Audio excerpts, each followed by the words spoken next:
Some of you won't be able to buy or upsize to a house in this country with these soaring prices. In 2023, 4.09 million homes were sold in the United States. New homes are being built and they are bigger than ever and, of course, more expensive. But you are wondering who is buying all of these houses and what it means to you? Stick with me today because I will break down what's going on and what can you do to prepare yourself so that you can purchase the American dream. Let's go. There are many problems in the modern housing market, but the biggest one for Americans tends to be the price. So I came across an article recently that kind of talks about the type of buyers that are buying homes here in the United States. So let's take a look. So it says US real estate is so expensive it is even keep out wealthy foreign buyers. So are we dealing with foreign buyers? Basically, is that what we're doing here? Are we looking to be working with families that are normal average families that are kind of working with us? It says this article is very interesting. It says foreign buyers purchased 36% fewer properties between April 2023 and March 2024. So this is very interesting how these buyers are now kind of like moving out of the purchase scene. But the question is, then who is buying these homes, right? It continues to be very intriguing. So here's other thing that I found that is very interesting. So this article it has makes a reference of the most expensive housing markets here in the United States. And I want you to take a look at a couple of these places because buyers are actually we already know that are not foreign investors. That number is going down. So let's take a look here at what this article says. Okay, it says the S&P CoreLogic had a national MSA index. It's up to 6.29% since April of last year. And it has this, here are the most expensive cities. So let's take a look at what they have as the most expensive. Oakland, California, median home income, it's $93,000 and average home price is $920,000. So it's very, very expensive compared to the average of 508 with the United States. Bethesda, Maryland. Okay, this is my neck of the woods right here. House median income 158,000, population 68,000. Average home price is $1,017,000. So it's kind of insane. Arlington, Virginia, again, Maryland, DC, Virginia, right? We got all those prices. So they keep showing up here. Average $1,057,000. Then we go to Seattle, Washington, no doubt over there, all of these technology companies. And then we have San Diego, expensive for sure. Boston, Massachusetts, and we have Queens, New York. We also have Los Angeles, California, with a median price, average home price of $1.2 million. Then we go to Washington, D.C., 1.220. And then we go to Orange County. Whoa, 1.46. Then we go to San Francisco. Yeah, I was talking to someone recently that it says average house in San Francisco is like a 1.5. And she was just telling me, like, I don't think I will ever be able to buy a house in San Francisco. And she lives in that area. Has been renting for a while. Brooklyn, New York, 1.34. Hawaii, no surprise. San Jose, California, 1.817. And of course, Manhattan, topping that at a $2.71 million. So all these buyers are out there and they're definitely buying homes in a lot of these crazy neighborhoods. So is this a millennial buyer? Is this a move up buyer? Aren't supposed to be seniors to be downsizing versus upsizing? What's going on here? So this is big mystery, but we're going to solve it together. So this is another article I came across. It's a very, very good article. And it says the top 7 surprising metro areas where Generation Z it's buying up homes. So this was very interesting what I saw.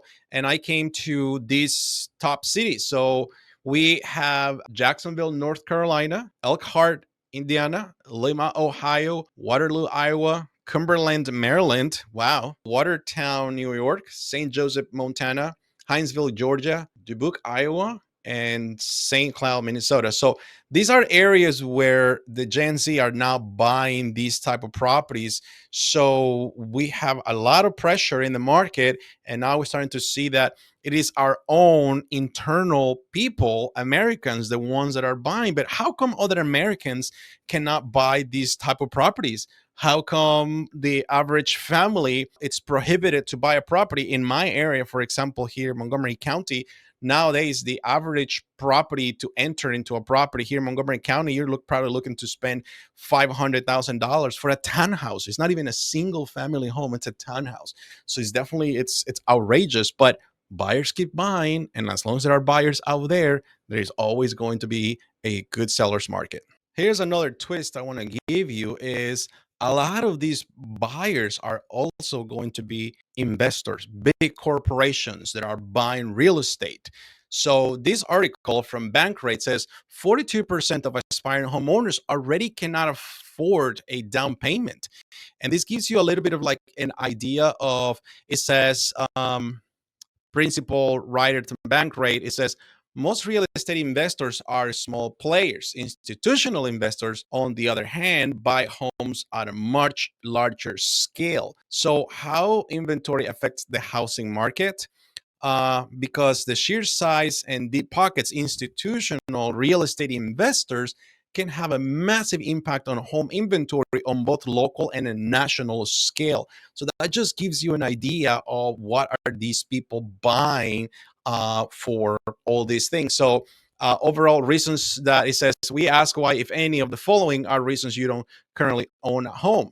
And I don't have enough income, home prices are too high, I cannot afford a down payment, mortgage rates are too high, my credit isn't good enough, just not ready, too much debt, lack of available opportunities, other. Okay. So which housing markets are the most affected? Miami, Cleveland, Jacksonville, San Diego, San Francisco, Anaheim, California, Las Vegas, Orlando, Phoenix, and Atlanta. So as you can all see, it's also investors play a big role in what these buyers are doing. The second point is, why are prices so high? And I came across this beautiful graph that talks about, in summary, what it is that it's happening in the housing market. You see a shortage of supply, limited availability of homes make things more complicated, right? Is the law of supply of demand.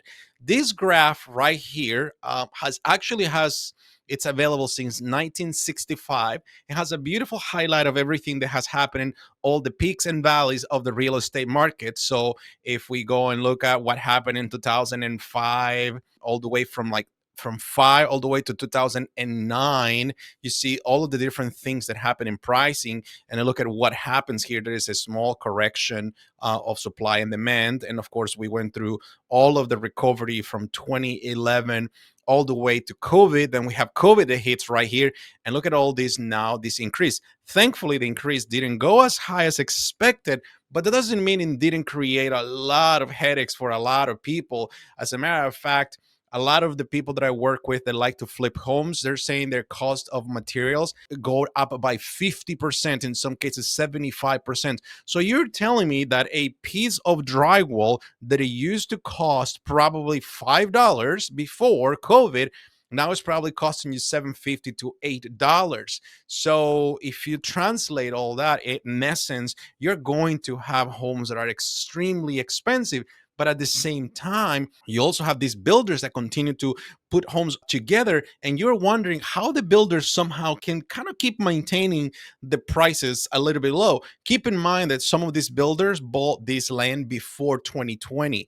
Now they have gone through the development and all the subdivision and everything, but it makes it very, very difficult sometimes for buyers to be able to afford this. Now, if the supply changes and makes it more like super nice for people, then that's definitely what's going to see. And I think this is something that we're going to see pretty soon. Another thing is a huge exodus of families moving to suburban areas for more space, and that is also creating a high demand for houses. You see, people got tired during COVID of living in these places. People want more space in some cases, but let's tell you something that is also very interesting.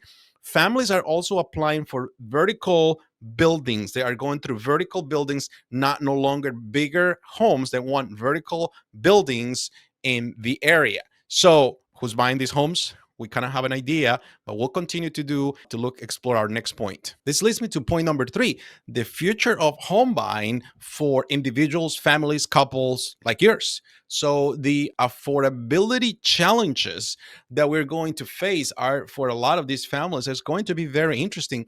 So here's where exactly the middle class is experiencing the best and worst standards of living. So this is a beautiful graph that here's where it says where are they experiencing the best and where they're experiencing the worst.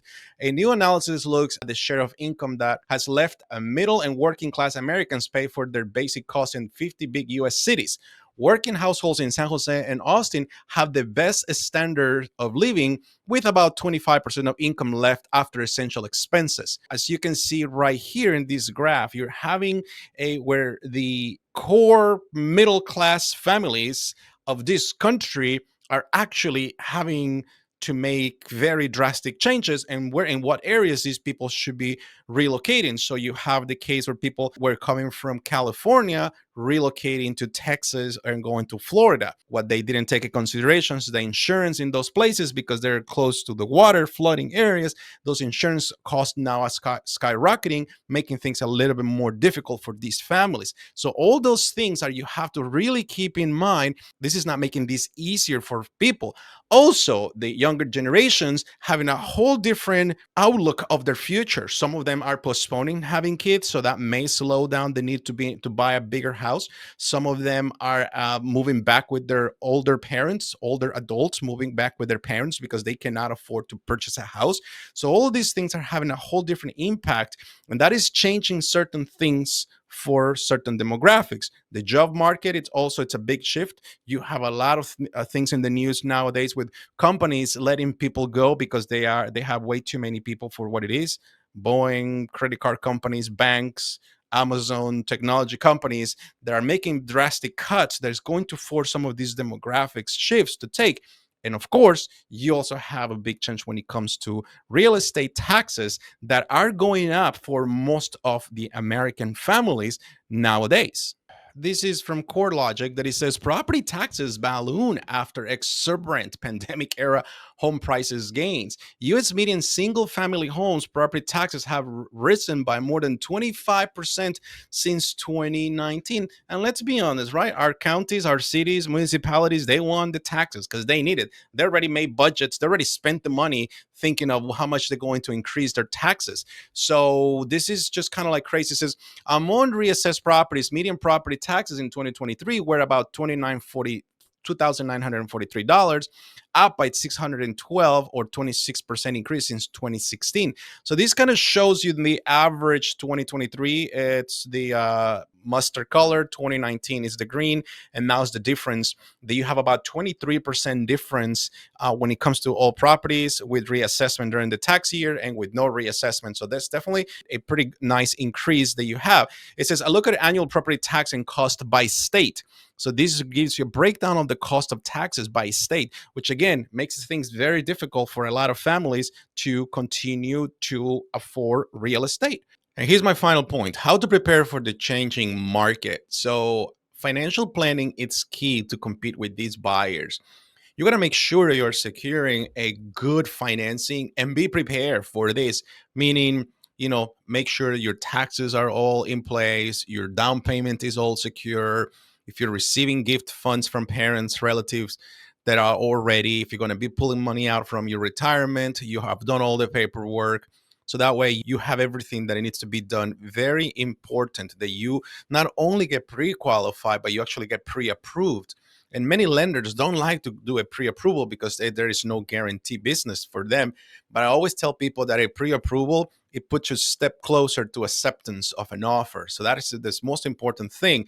The next will be kind of like the location. It matters a lot. It has to be a very strategic location. And you also have to prioritize your goals. So if you only know that you're going to be in an area for a short period of time, I'm not saying buy in the bad neighborhood, but also don't buy in the most expensive one. So if you're not going to be there 7 to 10 years, then go ahead and buy where you think it's most convenient to you. But if you're going to be more than that, maybe then this is going to be your forever home. So go ahead and invest in a really good area. And remember, proximity to restaurants, doctors, hospitals, schools, public transportation. Those are huge amenities that you will have to take into consideration. You see, a lot of these big investors also concentrate in buying these areas because their homes can also turn to be Airbnb at some point. So that is going to be your biggest competition sometimes with a lot of these properties that are in good areas. Also consider quality homes. A lot of people are just really buying a house, especially homes that have been flipped by investors and that the quality of the work is questionable. I would say concentrate in quality homes. I'm not saying that brand new homes are bad. All I'm saying is concentrate in the quality because these big investors are buying whatever they can because to them it's a matter of a price, not of quality. You should really make it more about the quality so that way you have less competition. And the very last thing is try to stay informed of what is happening. There's so many websites that you can visit or to get a lot of information.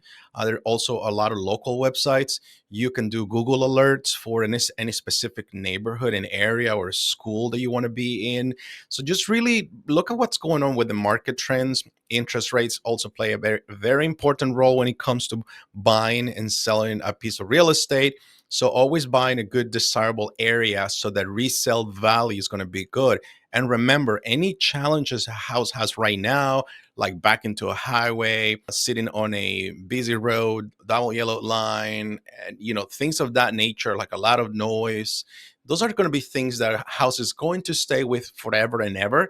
So try to stay away from those type of properties because otherwise you are going to be paying the consequences down the road. And that's it. We come to the end of this video. I really appreciate your time. I'm here, Robert Garcia, and I am here to help you upsize to your dream house the smart and easy way. If you see any value in this kind of video, do me a favor and click that like button. I will appreciate if you do that. And if you subscribe, that helps me tremendously. And if you really have questions about anything related to real estate, even if it's not in the area that I'm licensed and you're in another state and you really want to chat about a unique circumstance situation you have going on, there is a link right there that you can click or scan the QR code so you can get on my calendar and we can have an appointment. Thank you, everybody. Have a good day. Bye bye.